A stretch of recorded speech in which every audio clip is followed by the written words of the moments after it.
Se inscreva no canal, curta e compartilhe. Temos vídeos novos todos os dias, 2 vezes por dia.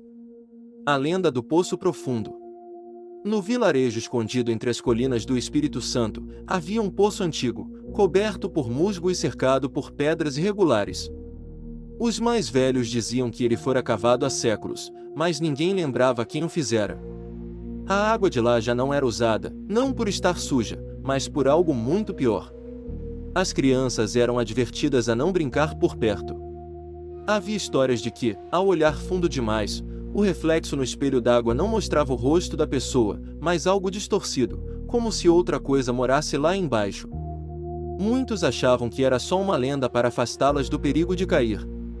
Certa noite, um homem chamado Geraldo voltou embriagado de uma festa e resolveu desafiar o que todos diziam. Ele se aproximou do poço, rindo sozinho, e gritou seu próprio nome para ouvir o eco. Mas o eco não veio.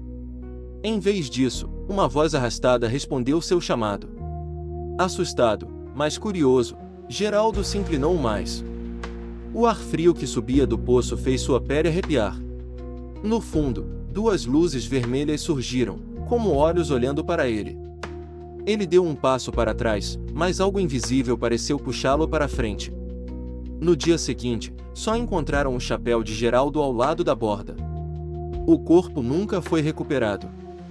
Desde então, os moradores juravam ouvir passos arrastados perto do poço nas madrugadas, mesmo sem ninguém por perto. O padre local tentou abençoar o lugar, mas desistiu quando, durante a oração, sentiu uma mão gelada tocar seu ombro. Ele fugiu sem olhar para trás e proibiu qualquer menção ao poço na igreja. Diziam que a profundidade dele não tinha fim. Alguns acreditavam que era um buraco para o inferno, outros que era a entrada para um mundo esquecido. Nenhum dos dois parecia reconfortante. Mesmo assim, de tempos em tempos, alguém sentiu o impulso irresistível de se aproximar e nunca mais voltava. A família de Geraldo foi a primeira a abandonar o vilarejo após seu desaparecimento. Mas a história não morreu. Ao contrário, ela ganhou mais força com cada sussurro noturno. Júlia, uma jovem de espírito inquieto, não acreditava nessas superstições. Crescida na cidade, ria quando ouvia os relatos. Ao visitar parentes no vilarejo, decidiu provar que tudo não passava de medo bobo. Ela foi ao poço numa tarde cinzenta, levando consigo apenas o celular para filmar a aventura. A água parecia imóvel, mas algo nela parecia absorver a luz. Não havia reflexo, apenas um escuro denso que parecia pulsar. Enquanto gravava, Júlia sentiu uma vertigem súbita, como se a borda estivesse cedendo sob seus pés. Tentou recuar, mas uma voz suave chamou seu nome, como se fosse alguém que ela conhecia desde sempre. Hipnotizada, inclinou-se mais. Seu vídeo mostraria apenas um momento de instabilidade e o celular caindo na água, seguido por um silêncio absoluto. Os parentes a procuraram por horas, encontrando apenas marcas estranhas no musgo da borda, como garras arranhando a pedra. Não havia sinal de luta, apenas o sumiço. O vídeo recuperado mostrava, nos últimos segundos, um vulto humano emergindo do escuro, mas o rosto estava coberto por algo que se mexia, como tentáculos. Após isso, ninguém ousou mais se aproximar de dia. À noite, o som de água sendo agitada ecoava por todo o vilarejo, como se algo subisse até a superfície. Alguns começaram a acreditar que o poço escolhia suas vítimas, sempre chamando aqueles que não acreditavam nele. O poço não estava no centro do vilarejo, mas isolado numa clareira que o tempo engolira.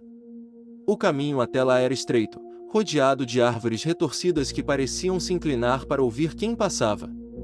Antônio, o homem mais velho dali, dizia que o poço fora cavado por escravos fugitivos, mas que, ao atingir uma caverna subterrânea, algo emergira e começou a devorar todos que tentavam usar a água. A cada desaparecimento, a lenda ganhava detalhes, que o fundo era habitado por uma criatura de braços longos, que podia mudar de voz para enganar suas vítimas, que havia um cheiro doce vindo do poço quando ele estava com fome, e que o ar ao redor ficava mais frio. Numa noite de tempestade, 3 jovens que voltavam da cidade decidiram provar coragem e foram até o local. Levavam lanternas e risadas nervosas, mas ao chegarem, as luzes começaram a falhar. Um deles afirmou ter visto uma figura no fundo, acenando para que descessem. Outro jurou sentir algo roçar sua perna, embora estivesse longe da borda. O terceiro nunca disse nada, porque foi o único que desapareceu naquela noite. Ao amanhecer, havia pegadas úmidas levando da borda do poço até o meio da mata, mas terminavam de repente, como se a pessoa tivesse sido erguida no ar. Desde então, o poço ficou completamente isolado. Troncos foram colocados ao redor para bloquear a passagem, mas sempre apareciam derrubados, como se algo de dentro empurrasse. Aos poucos, o vilarejo começou a definhar, pois ninguém queria viver sob a sombra daquele buraco sem fundo. Anos depois, o poço já era quase esquecido. A vegetação o engolira, e apenas os mais antigos ainda comentavam sobre ele. Mas numa seca severa, um grupo de moradores decidiu tentar usá-lo novamente, ignorando os avisos. Ao retirarem a tampa improvisada, o ar frio e podre que subiu fez alguns recuarem. Ainda assim, baixaram um balde preso a uma corda longa. O balde desceu, e não tocava a água.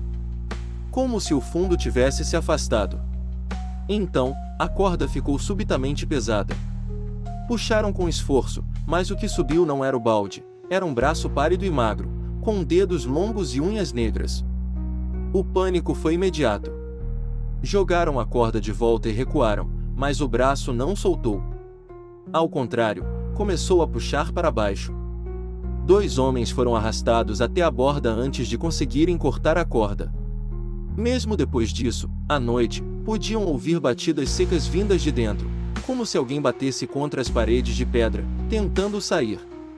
A partir desse dia, ninguém mais tentou chegar perto, mas boatos diziam que o poço estava crescendo, como se sua borda aumentasse centímetro por centímetro, engolindo a terra ao redor. O medo voltou com força, e alguns acreditavam que não era mais questão de se alguém sumiria, mas de quando a coisa lá dentro sairia completamente. Numa madrugada fria, o vilarejo acordou com um som como o de um trovão subterrâneo. A terra tremeu, e um cheiro insuportável de mofo e carne apodrecida invadiu todas as casas. Os mais corajosos saíram para ver, mas não encontraram o poço. No lugar dele, havia apenas um buraco enorme, negro como o breu, emitindo um som de respiração profunda.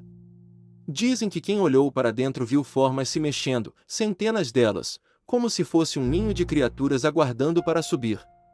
O vilarejo foi abandonado na mesma semana. Hoje, apenas ruínas e mato cobrem o local. Mas viajantes que passam a noite juram ouvir vozes chamando seus nomes, vindas de um ponto invisível na escuridão. O poço não existe mais para quem procura, mas ele encontra quem quer. E quando isso acontece, não há escapatória.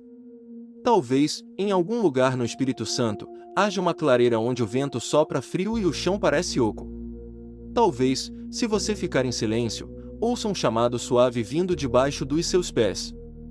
E, se ouvir, é melhor correr. Porque ele já te escolheu. História por J.P.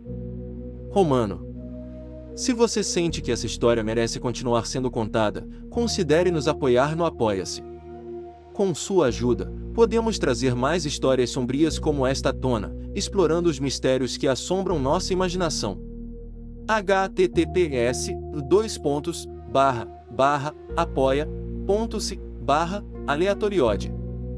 Faça parte do nosso grupo secreto do Telegram, faça sua carteirinha de fã enviando um e-mail com o nome completo e foto para o e-mail aleatoriodoriginal@gmail.com.